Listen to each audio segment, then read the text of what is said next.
Hello everyone and welcome to Edutab. आप लोग देख रहे हैं हमारी HPAS प्रीलिम्स एग्जामिनेशन के प्रीवियस ईयर्स क्वेश्चंस की डिस्कशन सीरीज, जहां पर मैं आज आपके साथ डे नंबर 27 के साथ हाजिर हुआ हूं। और डे नंबर 27 में हम हिस्ट्री के MCQs जो कि पूछे गए थे 2020 के पेपर में, वो आपके साथ डिस्कस करने जा रहा हूं। राइट, सो ऑलरेडी 26 वीडियोस हम इस वीडियो से पहले डिस्कस कर चुके हैं, जहां पर हमने जियोग्राफी, पॉलिटी के और जनरल साइंस के एमसीक्यूज जो पिछले सालों में पूछे गए हैं HPAS प्रीलिम्स एग्जाम में, वो आपके साथ डिस्कस ऑलरेडी कर लिए हैं। आज इस सेशन में हम लोग हिस्ट्री के 2020 के क्वेश्चंस को डिस्कस करेंगे और इसके साथ हिस्ट्री के 2016 से लेकर के 2020 के जितने भी एमसीक्यूज थे वो हमारे कवर हो जाएंगे। और फिर नेक्स्ट वीडियो में हम एनवायरमेंट के एमसीक्यूज के साथ आपके साथ डिस्कशन को स्टार्ट करेंगे। क्लियर है? सो विदाउट एनी डिले चलिए स्टार्ट करते हैं आज का सेशन। क्वेश्चन नंबर 1 देखते हैं। क्वेश्चन नंबर 1 कह रहा है कि in which governor generals tenure the Britishers conquered Sindh.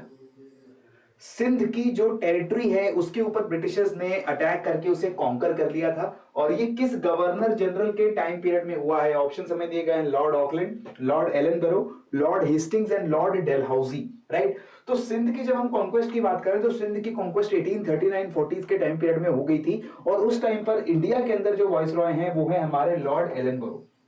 ठीक है, तो यहां से हमें पता चल रहा है कि जितने भी vice Royce governor generals India के अंदर रहे हैं, उनके टेन्योर के अंदर जो जो इंपॉर्टेंट डिसीजंस लिए गए हैं या इंपॉर्टेंट डेवलपमेंट्स हुई हैं वो हमें पता होनी चाहिए। और इसके लिए जरूरी है कि इंडिया में जितने भी वाइस रॉयस गवर्नर जनरल्स हुए हैं under the East India Company as well as under the British crown, उन सबके बारे में टाइमलाइन हमारे माइंड में बिल्कुल अच्छे से क्लियर होना चाहिए। ठीक है, तो लॉर्ड एलनबरो की अगर हम बात करें तो ये गवर्नर जनरल थे इंडिया के at the time of annexation of Sindh, और सिंध को हमने 1843 में एनेक्स कर लिया था इनटू द ब्रिटिश टेरिटरीज। ठीक है, उससे पहले सिंध एक इंडिपेंडेंट टेरिटरी हुआ करता था under some local rulers. Clear है? नेक्स्ट क्वेश्चन देखते हैं, question number 2। Now this question is about arranging the events in correct chronological order. जो इवेंट पहले हुआ है उसको पहले लिखेंगे, जो इवेंट बाद में हुआ उसको बाद में लिखेंगे। तो हमें 4 इवेंट्स दिए गए हैं। पहला इवेंट है डेथ ऑफ CR दास, चित्तरंजन दास जी की मृत्यु कब हुई है। Second, Simon commission appointed, Simon commission को अपॉइंट किया गया है, ध्यान रखना है यहां पे अपॉइंट किया गया साइमन कमीशन को। साइमन कमीशन को अपॉइंट करने का साल अलग है, साइमन कमीशन जब इंडिया में आता है वो साल अलग है, और साइमन कमीशन जब अपनी रिपोर्ट को पब्लिश करता है वो टाइम भी अलग है। सो इसका आपको ध्यान रखना होगा, अपॉइंटेड किस साल में हुआ ये चीज हमें पता होनी चाहिए। Next, death of revolutionary Jatin Das, Jatindra Nath Das है, जतिन दास जिनको कहा जा रहा है इंपॉर्टेंट रेवोल्यूशनरीज जो इंडिया के में रहे हैं उसमें से एक है जतिन दा, और जतिन दा की जो डेथ हुई है वो भी हमारे इस इवेंट में एक है। Next is your Nehru report जो कि पब्लिश की गई थी in response to the Simon Commission report. Clear है? अब यहां पर आपको सारे इवेंट्स को करेक्ट क्रोनोलॉजिकल ऑर्डर में लगाना है। इन इवेंट्स में सबसे पहले अगर मैं बात करूं तो जो CR दास है, चित्तरंजन दास जी है, इनकी मृत्यु हो गई थी 1925 में। ठीक है, और साइमन कमीशन को अपॉइंट करने का साल है 1927, 1927, और 1928 में साइमन कमीशन जो है इंडिया आ जाता है, 1930 में अपनी रिपोर्ट को पब्लिश कर देता है। ठीक है, उसके बाद रेवोल्यूशनरी जतिन दास की मृत्यु और नेहरू रिपोर्ट, ये 2 इवेंट्स हमारे और बचते हैं। करेक्ट ऑर्डर की अगर मैं बात करूं तो हमें यहां पर ये बस इतनी इंफॉर्मेशन से पता लग रहा है कि डेथ ऑफ CR दास 1 जो नंबर है ये 2 से पहले आना चाहिए। ठीक है, CR दास जी की मृत्यु पहले हुई है, उसके बाद जो है साइमन कमीशन को अपॉइंट किया गया है, तो ऑटोमेटिकली मैं यहां पर अपने 2 एलिमेंट्स को, 2 ऑप्शंस को एलिमिनेट कर सकता हूं। यहां पर मुझे C और D ऑप्शन को एलिमिनेट कर सकता हूं क्योंकि यहां पर 2 के बाद 1 आ रहा है, लेकिन मेरे आंसर में 1 के बाद 2 आना चाहिए। ठीक है, तो यहां से मुझे पता चला है correct answer is either option A और आइदर B, और मुझे 3 और 4 में से जो इवेंट पहले हुआ है अगर मुझे पता हो तो मैं करेक्ट आंसर तक पहुंच जाऊंगा। करेक्ट आंसर है मेरा ऑप्शन नंबर B। पहले जो है CR दास जी की मृत्यु हो गई है जून 1925 में। इसके अलावा आपको पता होंगे CR दास जो है वो हमारी स्वराज पार्टी जो फॉर्मेशन हुआ था 1923 में, उसके लीडर थे, उसके चीफ थे चित्तरंजन दास। उसके बाद साइमन कमीशन को 1927 में अपॉइंट कर दिया गया। जो जतिन दास है इनकी मृत्यु 1929 में हुई है, और नेहरू रिपोर्ट 1928 में पब्लिश की गई है। सो ये है हमारा करेक्ट क्रोनोलॉजिकल ऑर्डर। सबसे पहले द डेथ ऑफ CR दास, उसके बाद appointment of Simon Commission, then Nehru report public, and then the death of Jatin Das. Right, so this is the correct chronological order. Next देखते हैं question number 3। Put these agrarian movements in correct chronological order with date of their start. जो event पहले start हुआ उसको हम पहले लिखेंगे, जो इवेंट बाद में स्टार्ट हुआ उसको हम बाद में लिखेंगे। और यहाँ पर हमें इंपॉर्टेंट पेजेंट मूवमेंट्स और सत्याग्रह मूवमेंट्स के नाम दिए गए हैं जिनको हमें टाइम वाइज जो है अरेंज करना है। अब दोस्तों यहाँ पे देखना होगा, ये 2020 का पेपर मैं आपके साथ डिस्कस कर रहा हूँ। 2020 के पेपर में बहुत सारे ऐसे क्वेश्चंस आए जहां पर हमें अरेंजमेंट करना था। अगर वो हिस्ट्री के क्वेश्चंस हैं तो क्रोनोलॉजिकल अरेंजमेंट करना है, टाइम के हिसाब से अरेंज करना है। ज्योग्राफी का क्वेश्चन है तो वहां पर नॉर्थ साउथ ईस्ट वेस्ट के हिसाब से अरेंज करना है। तो ये अलग अलग तरीके के क्वेश्चंस कमीशन अब हमसे पूछ रहा है प्रीलिम्स एग्जाम में, और इस नए पैटर्न को फॉलो करते हुए ही आपको आगे प्रीलिम्स की तैयारी करनी चाहिए, क्योंकि आपको अरेंजमेंट के क्वेश्चन आने चाहिए, आपको मल्टीपल स्टेटमेंट वाले 4 स्टेटमेंट दे दी, इसमें से कौन सी करेक्ट है ये क्वेश्चन आने चाहिए, 2 स्टेटमेंट्स वाले क्वेश्चन आने चाहिए, मैच दी लिस्ट जहां पर 2 लिस्ट दी जाती है उसको मैच करना होता है, इस तरीके के क्वेश्चन आने चाहिए। तो जब भी आप कोई मॉक टेस्ट दें, जब भी आप कोई टेस्ट सीरीज अटेंड करें प्रीलिम्स के लिए फॉर एचपीएस, तो ध्यान रखिए कि उसके अंदर इस सभी टाइप के क्वेश्चन जो हैं वो बराबर मात्रा में होने चाहिए, जिस पैटर्न में हमारे एक्चुअल एग्जाम में 2020 के अंदर पूछे गए थे। क्लियर है? अब यहां पर बारदोली, खेड़ा, चंपारण और मोपला पेजेंट रिबेलियन की बात की गई है। ठीक है जी। अब बारदोली, खेड़ा एंड जो खेड़ा और चंपारण सत्याग्रह हैं ये बहुत क्लोज टाइम पीरियड्स में हुए हैं। फिर मोपला की बात करते हैं, फिर बारदोली की बात करते हैं।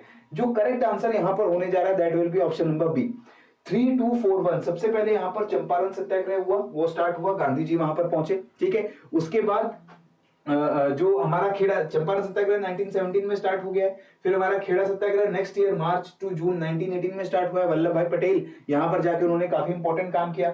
उसके बाद 21 में मोपला का peasant rebellion, peasant movement start हो गया, and after 7 years the Bardoli struggle also started.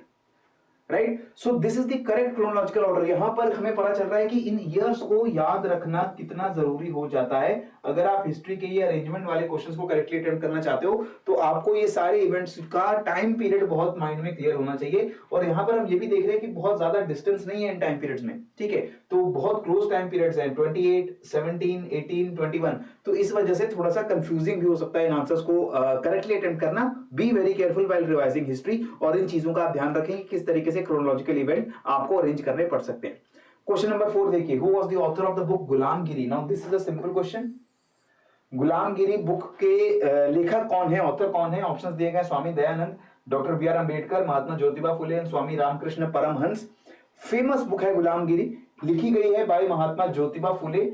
महात्मा ज्योतिबा फुले ही सत्यशोधक समाज को एस्टैब्लिश कर चुके हैं महाराष्ट्र के अंदर। इनकी वाइफ जो है सावित्रीबाई फुले, वो भी बहुत इंपॉर्टेंट काम कर चुकी हैं फीमेल्स की एम्पावरमेंट, उनकी एजुकेशन, विडो रिमैरेज के लिए।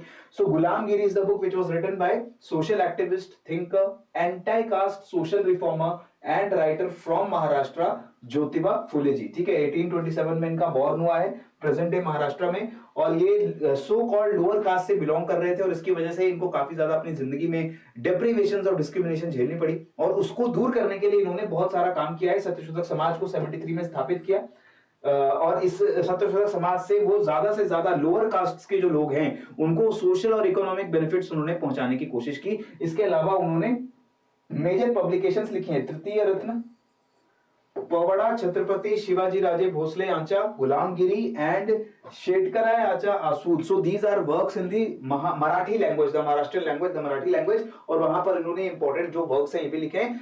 गुलामगिरी सबसे फेमस है, लेकिन इनके अलावा आपको ये इंपॉर्टेंट नाम भी जो है वो आपके माइंड में कहीं क्लियर होनी चाहिए।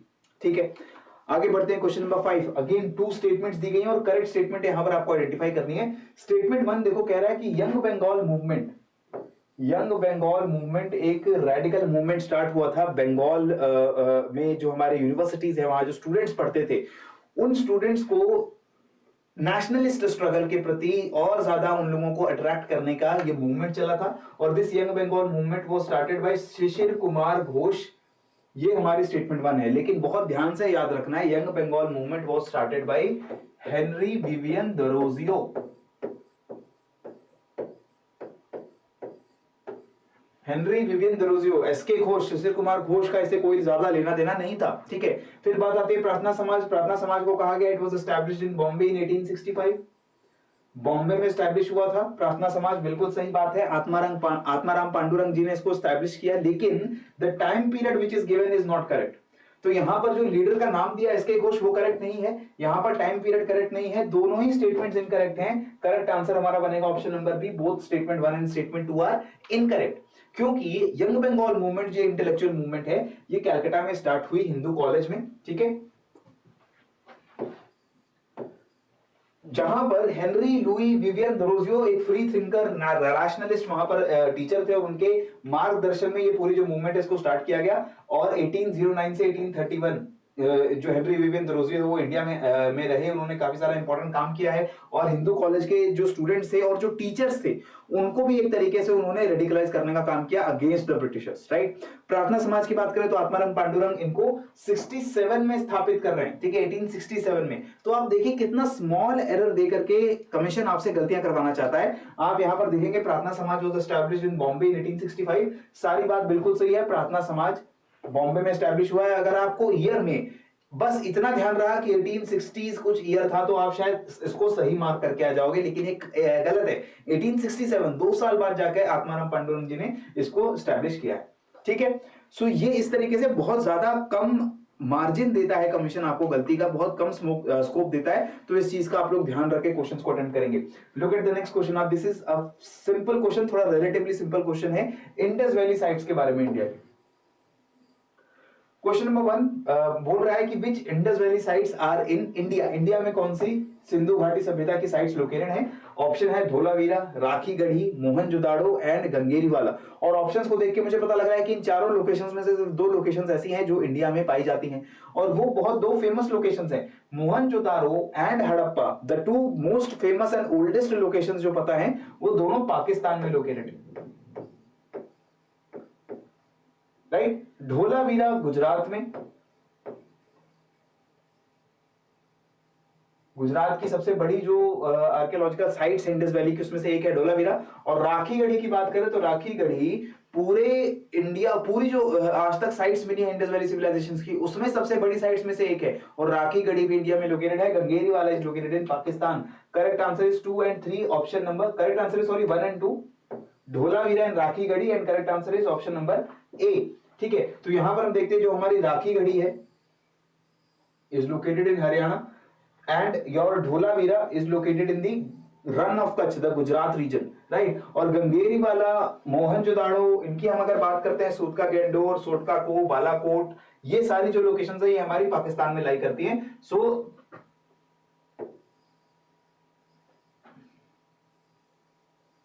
right, so this is your Gangeriwala in Pakistan, this is your Mohenjo-daro in Pakistan, Kot Diji in Pakistan, Harappa in Pakistan. और इंडिया की जो इंपॉर्टेंट साइट्स है वो आपको पता होनी चाहिए। कालीबंगन राजस्थान में है, ठीक है, राखी गढ़ी हरियाणा में है, बनावली, लखमीरवाला ये दोनों हरियाणा और पंजाब में है, और रोपड़ इन पंजाब, ये बहुत इंपॉर्टेंट लोकेशंस हैं। उसके बाद गुजरात में हमें लोकेशंस मिलती हैं जो है Lothal, Surkotada, Kuntasi and Somnath, right. So these are important locations in the Indus valley civilization, right. Next up look at the question number 7। What was the name of the chariot of lord Jagannath during the recent Rath Yatra? Odisha के पुरी में रथ यात्रा निकलती है भगवान जगन्नाथ की, the lord Jagannath is there और उनके साथ जो है सुभद्रा और बलराम भी होते हैं। तो 3 चैरियट्स की रथ यात्रा पुरी में होती है, बहुत फेमस है, वर्ल्ड फेमस है। इसमें जो तीनों चैरियट्स यूज होते हैं उन तीनों चैरियट्स के कुछ नाम होते हैं और जो मेन चैरियट है, the biggest chariot, the most important chariot जो कि लॉर्ड जगन्नाथ का चैरियट है, जो रथ है, उसका क्या नाम होता है? ऑप्शन है Taladhwaja, Devadalana, Gundicha and Nandighosh. Correct answer is option D, Nandighosh. Nandighosh नाम होता है चैरियट ऑफ लॉर्ड जगन्नाथ का, नंदी घोष। इसको गरुड़ ध्वज और कपि ध्वज के नाम से भी जाना जाता है। सबसे इंपॉर्टेंट चैरियट होता है, बाकी सभी चैरियट से बड़ा भी होता है, इसका साइज येलो और रेड कलर में रहता है। और बाकी कुछ इंफॉर्मेशन मैंने आपको अबाउट दिस चैरियट दे दी है, although this information might not be very useful, लेकिन अगर आप इसको पढ़ लेते हो और दोबारा अगले साल जो हमारा प्रीलिम्स का एग्जाम होता है उसमें अगर ऐसी कोई ट्रिवियल क्वेश्चंस आ जाते हैं तो आपको आंसर करने में मदद मिलेगी। ये पीडीएफ आपको टेलीग्राम चैनल पे डाउनलोड करने के लिए अवेलेबल हो जाएगी, ठीक है। सो नंदी घोष नाम है, या गरुड़ ध्वज या कपि ध्वज या नंदी घोष इस रथ का नाम है जिसमें लॉर्ड जगन्नाथ की सवारी होती है, ठीक है। आगे बढ़ते हैं, बात करते हैं question number 8। Now this question is about Mughal बादशाह। एचपीएस प्रीलिम्स में मेडिवल हिस्ट्री के क्वेश्चंस बहुत कम आते हैं, और अगर मेडिवल हिस्ट्री के क्वेश्चंस आते भी हैं तो वो एचपी हिस्ट्री के होते हैं, हिमाचल हिस्ट्री के होते हैं। इंडिया की जो मेडिवल हिस्ट्री है, यानी जो मुगल शासक हैं या दिल्ली सल्तनत के शासक हैं, उनके ऊपर बहुत ज्यादा क्वेश्चंस नहीं पूछे जाते हैं एचपीएस प्रीलिम्स में, लेकिन इस बार यहां पर पूछा गया क्वेश्चन। और क्वेश्चन क्या था कि इनको क्रोनोलॉजिकली अरेंज करना है मुगल एम्परर्स को, और ये सारे जो मुगल एम्परर्स हैं ये लेटर मुगल एम्परर्स हैं, कुछ खास इंपॉर्टेंट मुगल एम्परर्स नहीं है। औरंगजेब के बाद जो मुगल एम्परर्स की लाइन रही है उसमें से ये चारों मुगल एम्परर्स उठाए गए हैं। नाम क्या है? Jahandar Shah, Farrukhsiyar, Ahmad Shah and Alamgir to.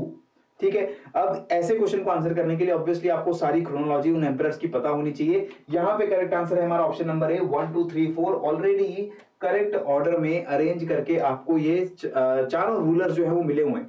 यहां पर अगर हम इनका क्रोनोलॉजी देख लें तो सबसे पहले आते हैं बहादुर शाह, जहांदार शाह, फिर Farrukhsiyar, then Mohammad Shah, Ahmad Shah, Alamgir the second, Shah Alam the second, Akbar the second and Bahadur Shah the second.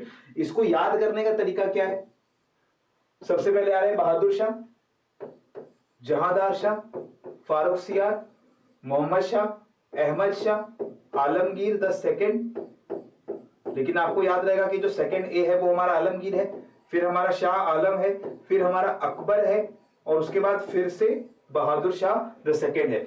बीजेएफ मां साहब, बीजेएफ मां साहब, ये इस तरीके से कुछ निमोनिक बना करके आपको ये रूलर्स याद करने पड़ेंगे। अगर आप 2-3 बार इसको रिवाइज कर लें तब भी आपको थोड़ा सा क्रोनोलॉजिकल ऑर्डर यहां पर पता चल ही जाता है कि किस तरीके से हम याद करेंगे। इन बीजेएफ MAASAB मां साहब, बीजेएफ मां साहब, इसको कुछ आप नाम दे दीजिए, इसको कोई आप वर्ड्स दे दीजिए अपनी अंडरस्टैंडिंग के लिए। जितना ओरिजिनली आप इसको रिवाइज करेंगे खुद ही, उतना ज्यादा आपको ये चीजें याद रहेंगी। तो कोशिश करो कि इसको किसी इंटरेक्टिव तरीके से आप याद कर लो। और ये सब औरंगजेब के बाद आने वाले जो रूलर्स हैं ये अपने आप में बहुत ज्यादा इंपॉर्टेंट नहीं है, ये कुछ बहुत इंपॉर्टेंट काम करके यहाँ इंडिया में नहीं गए हैं, लेकिन इस टाइम पर बहुत सारे रीजनल किंगडम्स जो है वो इंडिया के अंदर राइज अप हुए, चाहे अवध हो, चाहे हैदराबाद हो, चाहे बंगाल हो। और इन सभी रीजनल किंगडम्स के अलावा जो यूरोपियन पावर्स इंडिया में आके अपनी स्ट्रॉन्ग होल्ड बढ़ा रही हैं वो भी इसी टाइम पीरियड के अंदर हो रहा है। ठीक है, तो इस चीज का ध्यान रखते हुए आपको इन सभी एम्परर्स और इनके क्या रिलेशन रहे ब्रिटिशर्स के साथ,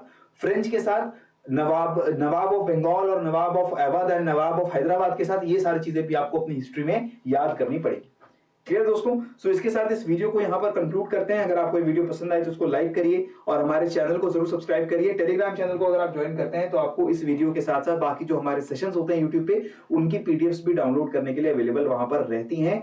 so with this let us conclude the session. मुझे यहां पर दीजिए इजाजत। पढ़ते रहिए, बढ़ते रहिए। जय हिंद एंड जय भारत।